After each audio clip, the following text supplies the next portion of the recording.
आइए आज के इस दिलचस्प विश्लेषण में सीधे गोता लगाएं। भानगढ़ किला नाम सुनते ही जहन में कुछ खौफनाक तस्वीरें उभरने लगती हैं, है ना?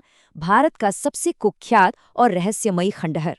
हर किसी ने इसकी डरावनी कहानियां सुन रखी हैं, लेकिन आज हम इन सुनी सुनाई बातों से थोड़ा आगे बढ़ेंगे। इतिहास, विज्ञान और इंसानी मनोविज्ञान के नजरिए से इस पूरे रहस्य को डिकोड करेंगे।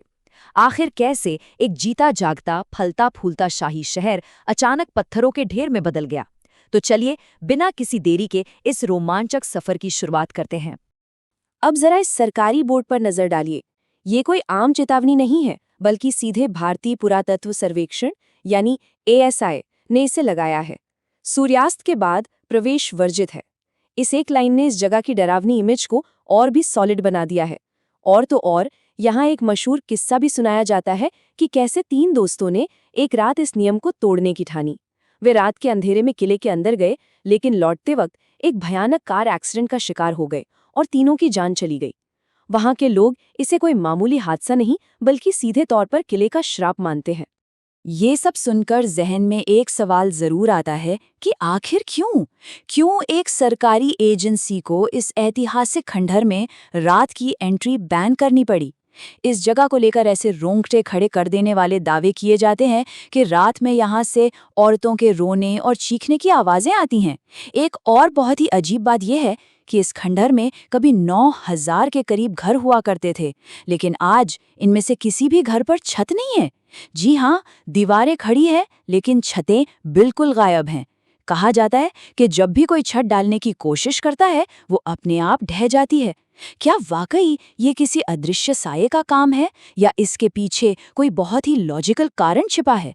अगर हम भानगढ़ के खंडहरों की बात करें तो मुख्य रूप से 2 कहानियां सबसे ज्यादा मशहूर हैं। पहली साधु बाबा बालूनाथ की। कहा जाता है कि उन्होंने एक शर्त रखी थी कि किले की किसी भी इमारत की परछाई उनके घर पर नहीं पड़नी चाहिए, लेकिन जब किले की ऊंचाई बढ़ाई गई और परछाई उन तक पहुंची तो उनका गुस्सा पूरे शहर को ले डूबा। दूसरी कहानी और भी फिल्मी है, तांत्रिक सिंघिया की, जिसने राजकुमारी रत्नावती को पाने के लिए एक इत्र में काला जादू कर दिया था। राजकुमारी ने वो इत्र एक पत्थर पे दे मारा, जो लुढ़कता हुआ सीधा तांत्रिक पर गिरा और उसे कुचल दिया। मरते मरते उसने शहर को तबाह होने का श्राप दे दिया। लेकिन यहाँ एक बहुत बड़ा ट्विस्ट है। ऐतिहासिक दस्तावेजों को खंगालने पर पता चलता है कि इन कहानियों का कोई वजूद ही नहीं है। राजकुमारी रत्नावती, तांत्रिक सिंघिया या बाबा बालूनाथ के होने का आज तक कोई भी प्रमाणिक पुरातात्विक सबूत नहीं मिला है। ये 100% लोक कथाएं हैं जो बस पीढ़ी दर पीढ़ी आगे बढ़ाई गई हैं। तो फिर लोग जो महसूस करते हैं वो क्या है? यहीं पर विज्ञान हमारी धारणाओं को पूरी तरह पलटकर रख देता है। जब लोग कहते हैं कि उन्हें भानगढ़ में कोई साया महसूस हुआ या अचानक घबराहट होने लगी, तो वे सच कह रहे होते हैं, बस वजह भूत नहीं है। 1980 के दशक में ब्रिटिश इंजीनियर विक टैंडी ने एक एक्सपेरिमेंट में साबित किया था कि 19 हर्ट्ज की इंफ्रासाउंड तरंगें इंसान के शरीर में एक अजीब सा कंपन पैदा करती हैं। इससे घबराहट होती है और आंखों के सामने परछाइयां दिखने का भ्रम होने लगता है। अब भानगढ़ अरावली पहाड़ियों के बीच एक सिस्मिक जोन 4 में है। जब इन पुरानी खुरदरी पत्थर की इमारतों के बीच से हवा तेजी से गुजरती है और हल्के भूकंपीय झटके आते हैं, तो ये इंफ्रासाउंड प्राकृतिक रूप से पैदा होती है। इसके अलावा पत्थरों में मौजूद खनिजों के इलेक्ट्रोमैग्नेटिक फील्ड में होने वाले बदलाव भी मतिभ्रम पैदा करते हैं। यही वो अदृश्य शक्ति है जिसे लोग गलती से भूत समझ लेते हैं। इंफ्रासाउंड के साथ साथ मानव मस्तिष्क की एक और बहुत ही दिलचस्प खूबी यहाँ काम करती है, जिसे पैराडोलिया कहते हैं। ये हमारी एक विकासवादी खूबी है। असल में इंसानी दिमाग हर जगह, हर आकार में पैटर्न और चेहरे ढूंढने का आदी होता है। इसलिए जब हम भानगढ़ की खुरदरी, टूटती दीवारों और अंधेरे कोनों को देखते हैं, तो हमारा दिमाग अनजाने में उन बेतरतीब परछाइयों और आकारों को भूतों या इंसानी चेहरों का रूप दे देता है। जो असल में सिर्फ एक टूटा हुआ खंबा या पत्थर है, वो अंधेरे में किसी खौफनाक साए जैसा लगने लगता है। ये पूरा खेल सिर्फ हमारे दिमाग का है। इन सबके अलावा सजेस्टिबिलिटी यानी हमारे अवचेतन मन को दिए गए सुझाव की ताकत भी बहुत बड़ा रोल प्ले करती है। 2008 में लंदन की गोल्डस्मिथ यूनिवर्सिटी ने हॉन्ट प्रोजेक्ट नाम से एक बड़ा ही मज़ेदार प्रयोग किया था। उन्होंने लोगों को एक बिल्कुल खाली सफ़ेद कमरे में बिठाया और उनसे कहा कि यहाँ आपको कुछ अजीब महसूस हो सकता है। और पता है नतीजा क्या निकला?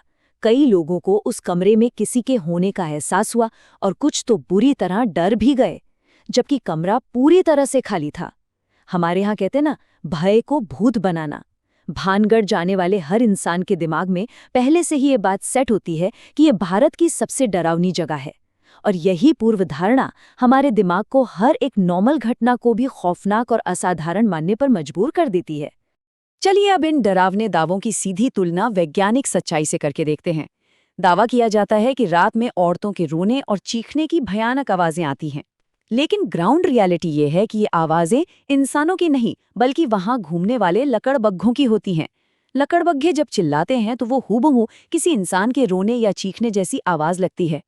इसी तरह पेड़ों के हिलने और पायल खनकने जैसी जो आवाजें लोगों ने सुनी हैं, वो असल में खंडरों के बीच उछलकूद करने वाले बंदरों और मोरों की वजह से होती हैं। सोचिए, जो चीजें टूरिस्ट की रूह कंपा देती हैं, वे असल में सिर्फ वहां का लोकल वाइल्ड लाइफ और प्राकृतिक आवाजें हैं। है ना हैरान करने वाली बात? तो यहाँ सबसे काम की बात ये निकल कर आती है कि पुरातत्व विभाग ने जो बोर्ड लगाया है वो आपको किसी भूत से बचाने के लिए नहीं है। भानगढ़ सरिस्का टाइगर रिजर्व से मुश्किल से 50 किलोमीटर दूर है। रात के वक्त अक्सर बंगाल टाइगर, तेंदुए और लकड़बग्घे शिकार की तलाश में इन खंडरों के आसपास आ जाते हैं। इसके ऊपर से ये इमारतें सदियों पुरानी हैं, बेहद जर्जर हैं और कभी भी ढह सकती हैं। रात में वहां कोई लाइट भी नहीं होती। तो सीधी सी बात है, वो बोर्ड एक प्रशासनिक और सुरक्षा नोटिस है। इसका मकसद पर्यटकों को जंगली जानवरों के हमलों और गिरते पत्थरों से बचाना है, न कि किसी तांत्रिक की भटकती आत्मा से। चलिए अब इन भूतिया कहानियों से बाहर निकलते हैं और असली इतिहास के पन्नों को पलटते हैं। 1573 में माधो सिंह द्वारा बसाया गया ये शहर शुरुआत में बेहद आबाद और समृद्ध था, लेकिन इसका पतन धीरे धीरे राजनीतिक कारणों से शुरू हुआ। माधो सिंह के पोते अजब सिंह ने पास ही अजबगढ़ नाम से एक नया किला बनाया और राजधानी वहां शिफ्ट कर दी। बस यहीं से भानगढ़ का राजनीतिक महत्व और व्यापारिक मार्ग दोनों कमजोर पड़ने लगे। मध्यकालीन भारत के कई दूसरे वीरान शाही शहरों की तरह भानगढ़ भी किसी श्राप की वजह से नहीं, बल्कि सत्ता के केंद्र बदलने और व्यापार खत्म होने से खाली हुआ। बाद में 1720 में आमेर के राजा सवाई जयसिंह ने इस पर कब्जा कर लिया।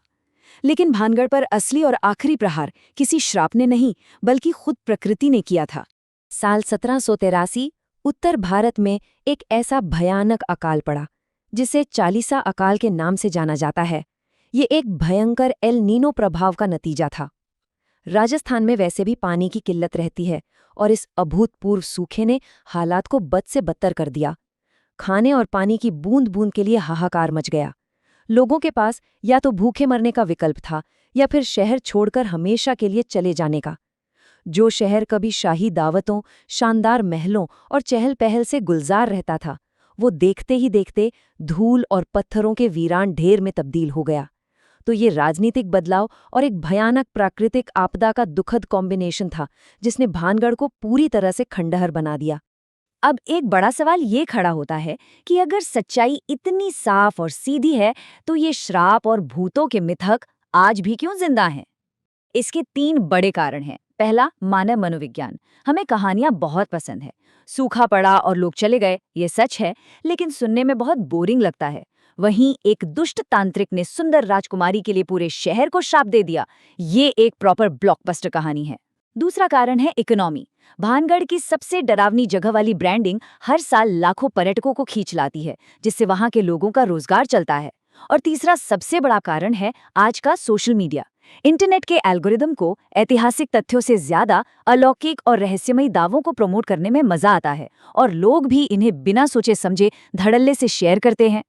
इस पूरे विश्लेषण से हमें एक बहुत गहरी बात समझ में आती है।